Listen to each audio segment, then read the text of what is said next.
दोस्तों, जैसे कि हम लोग जानते हैं अभी कलयुग चल रहा है, जिसे शास्त्रों में सबसे शापित युग बताया गया है। ऐसा माना जाता है कलयुग जैसे जैसे अपने चरम सीमा पर पहुंचेगा वैसे वैसे दरिंदगी बढ़ती जाएगी और पृथ्वी से धर्म का नाश हो जाएगा। तब जाकर विष्णु जी अपना कल्कि अवतार लेकर इस धरा पर फिर से धर्म का स्थापना करेंगे।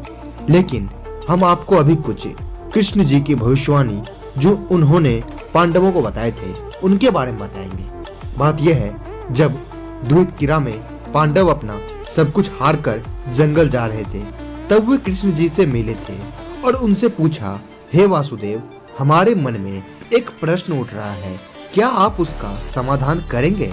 उस पर भगवान श्री कृष्ण बोलते हैं, ये तो उस बात पर निर्भर करता है कि तुम सभी मुझसे जानना क्या चाहते हैं। तब युधिष्ठिर बोलते हैं, जैसा कि आप जानते हैं द्वापर युग का अंत निकट आ गया है, परंतु आप हमें बताइए आने वाला युग यानी कलयुग कैसा रहेगा। इस बात पर श्री कृष्ण बोलते हैं, पहले तुम पांचों भाई वन को जाओ और तुम्हें जो दिखे वो हमें आकर बताओ।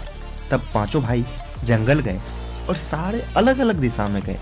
शाम को जब पांडव लौटते हैं तो वे बड़े आश्चर्य में थे।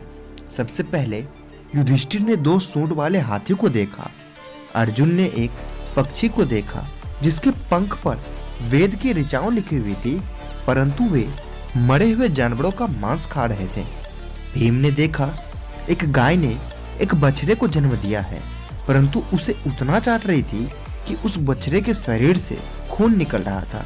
सहदेव ने देखा कि जंगल में 5-7 कुएं थे, परंतु एक कुएं के अंदर पानी नहीं था, जबकि वे अन्य कुएं से ज्यादा गहरे थे और उनसे ज्यादा दूरी पे भी नहीं थे। नकुल ने देखा कि एक बड़ा पत्थर ऊपर से नीचे की ओर आ रहा था और रास्ते में सारे बड़े पेड़ पौधा को कुचलते हुए आ रहा था, परंतु एक छोटे पेड़ के स्पर्श आते ही वो पत्थर रुक गया।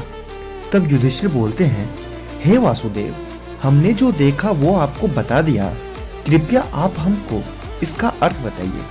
वासुदेव श्री कृष्ण बोलते हैं, हे धर्मराज युधिष्ठिर, जैसा कि आपने 2 दांत वाले हाथी को देखा, इसका ये अर्थ है कलयुग में ऐसे लोगों का राज होगा जो बोलेंगे कुछ और करेंगे कुछ। वे सत्ता पाने के लिए किसी भी हद तक जा सकते हैं। फिर श्री कृष्ण अर्जुन से बोलते हैं, हे धनुर्धर, जैसा कि तुमने देखा एक पक्षी के पंख पर वेद की ऋचाएं लिखी हुई थी, परंतु वे मांस का सेवन कर रहा था।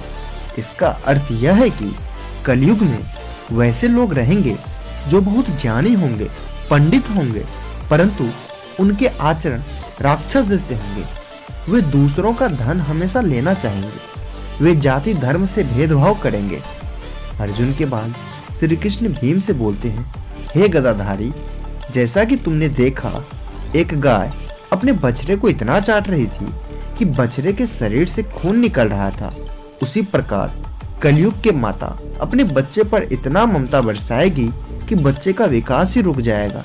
बच्चे के अंदर बल और बुद्धि दोनों की कमी हो। उसके बाद भगवान श्री कृष्ण सहदेव से बोलते हैं, हे सहदेव, जैसा कि तुमने बोला 5 बड़े कुएं के बीच तुमने एक बहुत गहरे कुएं को देखा, परंतु वो जल से भरा हुआ नहीं था।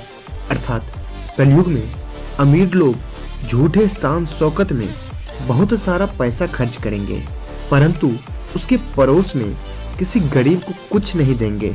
इसके अलावा कलयुग में लोग मांस, मदिरा एवं व्यसन के पीछे पैसा उड़ा देंगे, परंतु किसी गरीब की सहायता नहीं करेंगे।